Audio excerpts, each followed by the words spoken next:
Second order phase transition എന്താ നോക്കാം. ഇനി ഫസ്റ്റ് ഓർഡർ ഫേസ് ട്രാൻസിഷൻ നമ്മൾ ഓൾറെഡി ഡിസ്കസ് ചെയ്തിട്ടുണ്ടായിരുന്നു. ടെമ്പറേച്ചർ കോൺസ്റ്റന്റ്, പ്രഷർ കോൺസ്റ്റന്റ്, എൻട്രോപ്പിയും വോളിയം ചേഞ്ച് ചെയ്യും എന്നായിരുന്നു പഠിച്ചിട്ടുണ്ടായിരുന്നത്. ഹീറ്റ് ട്രാൻസ്ഫർ നടക്കും ചെയ്യും.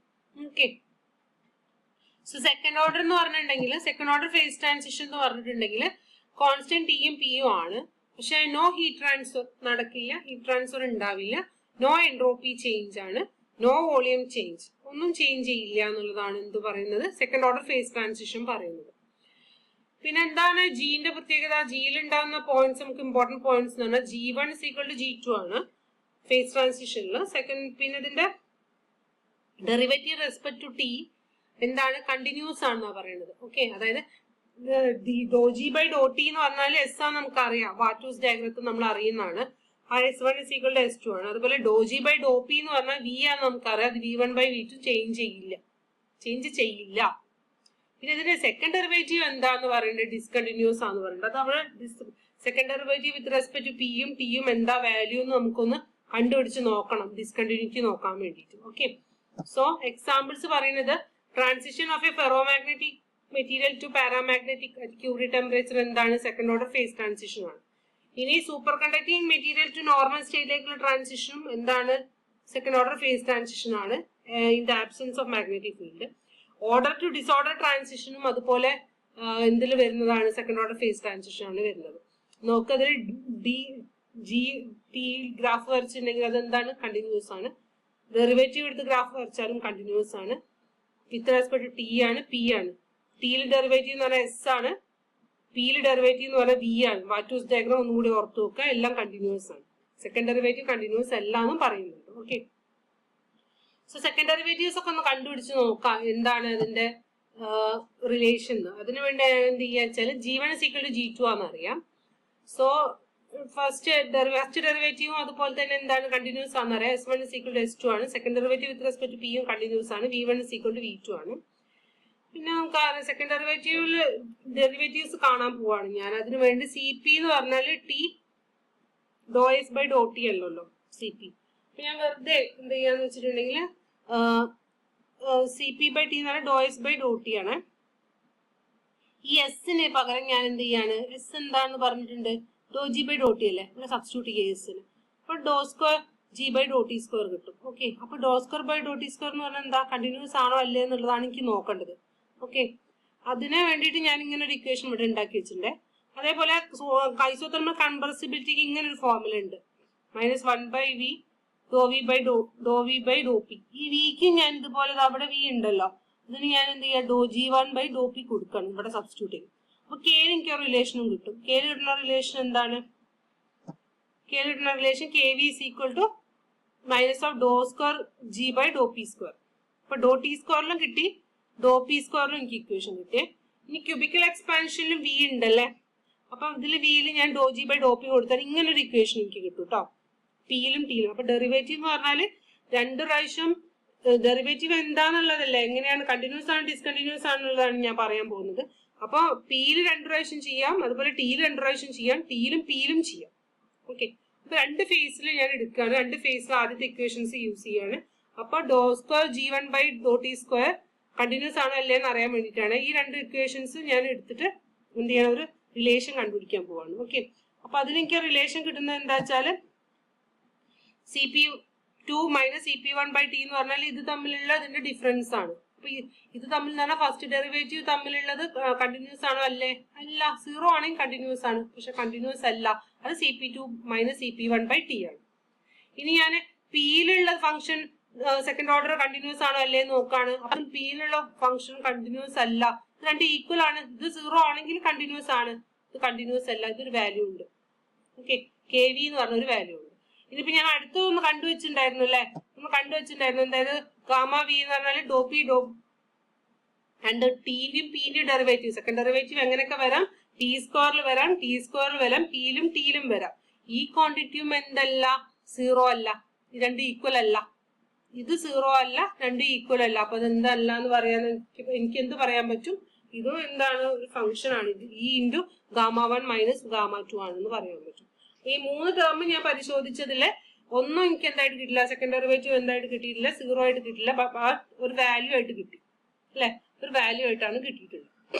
ചിലപ്പോൾ അത് ഡെറിവേഷൻ ചോദിക്കാം, വെരി റെയർ ആണ് ചോദിക്കുന്നത്, എന്നാലും പഠിച്ചു വെക്കണം. കുറച്ച് ഡിഫിക്കൽട്ട് അല്ലേ, ഇക്വേഷൻസ് ഒക്കെ കുറച്ച് ഡിഫിക്കൽട്ട് ആണ്, എന്നാലും എന്ത് ചെയ്യാന്ന് വെച്ചാൽ പഠിച്ചു വെക്കുക. സിമ്പിൾ ആണ്. ഇതിന്റെ സെക്കൻഡ് ഡെറിവേറ്റീവ് വരുന്ന ഒരു formula, first derivative second derivative P square വരുന്ന ഒരു formula KV, second T square വരുമ്പോൾ CP/T, അതുപോലെ ഇതിൽ വരുന്ന ഫോർമുല ഗാമ വി. ഓക്കെ, ഈ റിലേഷൻ എങ്ങനെ കിട്ടാൻ ബേബി റെയർലി ആയിട്ട് ചോദിക്കാം അല്ലെ. അതായത് ദിസ് മൈനസ് ദിസ് എന്താണ്, ഡോ സ്ക്വയർ G ഡോ പി സ്ക്വയർ മൈനസ് ഡോ സ്ക്വയർ G2 ഡോ പി സ്ക്വയർ എന്ന് പറഞ്ഞ ക്വാണ്ടിറ്റി എന്താണ്. അപ്പൊ K12 മൈനസ് K1V ആണ്. ഇത് പ്രൂവ് ചെയ്യാൻ എന്തെങ്കിലും ഒക്കെ ചോദിക്കാം, അല്ലെങ്കിൽ ഇതും ചോദിക്കാം. ഡോ സ്ക്വയർ G1 ഡോ പി ഡോ ടി ഡോ സ്ക്വയർ G2 ഡോ പി ഡോ വി എന്ന് പറഞ്ഞാൽ ഇത് പ്രൂവ് ചെയ്യാൻ V × Γ1 മൈനസ് Γ2 ആണ് പ്രൂവ് ചെയ്യാനും ചോദിക്കാം. റെയർ ആണ്, എന്നാലും ചിലപ്പം ചോദിക്കാൻ ചാൻസ് ഉണ്ട്. ഇനി ഇതിൽ ഒരു ഇമ്പോർട്ടന്റ് റിലേഷൻ നമുക്ക് വേണ്ടത് ഡോ പി ഡോ ടി കണ്ടുപിടിക്കാനാണ്. ഫസ്റ്റ് ഓർഡർ ഫേസ് ട്രാൻസിഷനിൽ dp/dt എന്ന് പറഞ്ഞാൽ L/T × V2 മൈനസ് V1 ആയിരുന്നു, ക്ലോഷ്യസ് കേപ്രിയോൺ ഇക്വേഷൻ ആയിരുന്നു. അതുപോലെ സെക്കൻഡ് ഓർഡർ ഫേസ് ട്രാൻസിഷനിൽ ഞാൻ എന്ത് കണ്ടുപിടിക്കാൻ പോവാണ്, ഡോ പി ഡോ ടി കണ്ടുപിടിക്കാൻ പോവാണ്, അല്ലെങ്കിൽ dp/dt കണ്ടുപിടിക്കാൻ പോവാണ്. ഓക്കെ, dp/dt കണ്ടുപിടിക്കാൻ, അതായത് dp/dt കണ്ടുപിടിക്കാൻ പോവാണ്. അത് ഞാൻ രണ്ട് വിധത്തിൽ കണ്ടുപിടിക്കുന്നുണ്ട്. S ഈക്വൽ എന്ന് പറഞ്ഞ ഫോർമുല യൂസ് ചെയ്തിട്ട് കണ്ടുപിടിക്കുന്നുണ്ട്, അതുപോലെ V ഈക്വൽ എന്ന് പറഞ്ഞ ഫോർമുല യൂസ് ചെയ്തിട്ട് കണ്ടുപിടിക്കുന്നുണ്ട്. S ഈക്വൽ ആയിട്ടുള്ള ഫോർമുല യൂസ് ചെയ്യുമ്പോൾ എസിനെ ഞാൻ എന്ത് ചെയ്യണം, സ്മോൾ ചേഞ്ച് ഉണ്ടെന്ന് അസ്യൂം ചെയ്യാണ്. S1 = S2 ആണ്, ds1 = ds2 ആണ്. എസിനെ function of T and P ആയിട്ട് എടുക്കുകയാണ് ഞാൻ. എക്സ്പാൻഡ് ചെയ്യാണ്. എക്സ്പാൻഡ് ചെയ്യുമ്പം എനിക്ക് ഇങ്ങനെ ഒരു ഫോർമുല കിട്ടും. അതായത് ടിയിലും പിയിലും അല്ലേ, അപ്പൊ ഡോ എസ് ബൈ ഡോ ടി കിട്ടും. ഇതിന് ഞാൻ ടി ഡി എസ് = dq അല്ലേ, അപ്പൊ ഡോ ക്യൂ ബൈ ടി ആണല്ലോ. അപ്പോ ഇതിന് എനിക്ക് എന്ത് എഴുതാൻ പറ്റും, CP എന്ന് എഴുതാൻ പറ്റും. ഡോ ക്യൂ ബൈ ഡോ ടീനെ ഞാൻ എന്ത് ചെയ്തും, CP എന്ന് എഴുതാൻ പറ്റും. ഓക്കെ, ഇതിനാദ്യം എസിനാദ്യം TDS = dq അല്ലേ, എസിനെ dq/t കൊടുത്തു, അപ്പൊ dq/t ഇവിടെ വരുന്നുണ്ട്, q/t നെ ഞാൻ CP എന്ന് കൊടുത്തു. ഓക്കെ, എന്നിട്ട് പിന്നെ ഞാൻ എന്ത് ചെയ്തു, dt നെ അങ്ങനെ തന്നെ വെച്ചു. മൈനസ് ഓഫ് ഡോ എസ് ബൈ ഡോ വിനെ ഞാൻ എന്താക്കി എഴുതാൻ പോവാണ്, വോളിയത്തിന്റെയും ടെമ്പറേച്ചറിന്റെയും ഫോം. ഇത് മാക്സ്വെല്ലിന്റെ ഫോർത്ത് റിലേഷൻ വെച്ചിട്ടാണ് എഴുതിയത്. Do S by Dr P = do V by Dr T. ഇതിനെ ഞാൻ എന്ത് ചെയ്യാ, 1/v Dr V by do ടിനെ ഗാമ വി എന്ന് എഴുതാൻ പറ്റും അല്ലെ. Gamma = 1/v Dr V by Dr T ആണല്ലോ. അപ്പൊ ഞാൻ എന്ത് ചെയ്തു, gamma V = do V by Dr T ചെയ്തു. അപ്പൊ ഇങ്ങനെ ഒരു ഇക്വേഷൻ ആക്കി ഞാൻ എഴുതി കേട്ടോ. അതായത് ds = dp/t dt minus gamma V dp എന്ന് പറഞ്ഞ ഇക്വേഷൻ ആക്കി എഴുതി. ഇനി അതിൽ S1 ഉം S2 ഉം കൊടുക്കാം എനിക്ക് അല്ലെ. S1 ഉം S2 ഉം കൊടുക്കുമ്പോ S1 S2 കൊടുക്കുക, സബ്സ്റ്റിറ്റ്യൂട്ട് ചെയ്യുക, എന്നിട്ട് അതിനെ സിംപ്ലിഫൈ ചെയ്താൽ dp/dt = CP2 minus CP1/TV Γ2 minus Γ1 എന്ന് വരും. ഓക്കെ, സോ ഇവിടെ മാത്രമേ ശ്രദ്ധിക്കേണ്ടതുള്ളൂ. ഇവിടെ ഞാൻ ഡോ എസ് ബൈ ഡോ പിനെ മാക്സ്വെല്ലിന്റെ ഫോർത്ത് റിലേഷൻ പ്രകാരം ഡോ വി ബൈ ഡോ ടി ആക്കി മാറ്റി. ഇതെന്ന് പറഞ്ഞാൽ ഗാമന്റെ ടേംസിൽ എഴുതാൻ പറ്റും. 1/v Dr V by Dr T എന്ന് പറഞ്ഞാൽ ഗാമയാണ്. അപ്പൊ മൈനസ് ഗാമ വി dp എന്ന് എഴുതി. ഓക്കെ, എന്നിട്ട് എന്ത് ചെയ്യാണ്, ഇതിനെ S1 S2 കൊടുത്തിട്ട് വെറുതെ സിംപ്ലിഫൈ ചെയ്താൽ മാത്രം മതി. അതായത് ആദ്യത്തെ വണ്ണും രണ്ടാമത്തെ വണ്ണും കോമൺ ആയിട്ടുള്ള ഫാക്ടേഴ്സ് പുറത്തേക്ക് എടുക്കുക. അപ്പൊ dp/dt = CP2 മൈനസ്, ഇത് ഇപ്പോഴും ക്വസ്റ്റ്യൻ ചോദിക്കുന്നതാണ്, prove dp/dt = CP2 minus CP1/TV × Γ2 minus Γ1 എന്നുള്ള. ഇനി അടുത്ത റിലേഷൻ നോക്കുക. അടുത്ത റിലേഷൻ അതിനും ഭയങ്കര എപ്പോഴും ചോദിക്കുന്നതാണ്, വളരെ ഇമ്പോർട്ടന്റ് ആയിട്ടുള്ള ഇക്വേഷൻ ആണ്. ഇത് എറൻഫസ്റ്റ് ഇക്വേഷൻ ഡിറൈവ് ചെയ്യാനുള്ളതാണ്. ഇത് V1 = V2 എന്നുള്ള രണ്ടാമത്തെ ഇക്വേഷൻ എടുത്താൽ മതി. ഇതില് നമ്മള് വിനെ ഫംഗ്ഷൻ ഓഫ് ടിയും പിയും കൊടുക്കാം, എക്സ്പാൻഡ് ചെയ്യാം. മറ്റേ എസിനെ നമ്മള് ഫംഗ്ഷൻ ഓഫ് എന്തായിരുന്നു കൊടുത്തിട്ടുണ്ടായിരുന്നത്, ഓർമ്മയുണ്ടോ? എസിനെ നമ്മള് ഇക്വേഷൻ ഫംഗ്ഷൻ ഓഫ് ടിയും പിയും ആയിരുന്നു. ഇവിടെ വിനെ ഫംഗ്ഷൻ ഓഫ് ടിയും പിയും കൊടുക്കാം, എക്സ്പാൻഡ് ചെയ്യുക. എന്നിട്ട് ഇത് 1/v Dr V by Dr T എന്ന് പറഞ്ഞാൽ ഗാമ വി ആണ്. അതുപോലെ ഇത് 1/v Dr V by Dr P എന്ന് പറഞ്ഞാൽ K ആണ്, കംപ്രസിബിലിറ്റി ആണ്. അപ്പൊ ആ ഇക്വേഷൻ അത് അങ്ങോട്ട് എഴുതുക. V1 കൊടുക്കുക, ഒരു ഇക്വേഷൻ കിട്ടും. V2 കൊടുത്താൽ അടുത്ത ഇക്വേഷൻ കിട്ടും.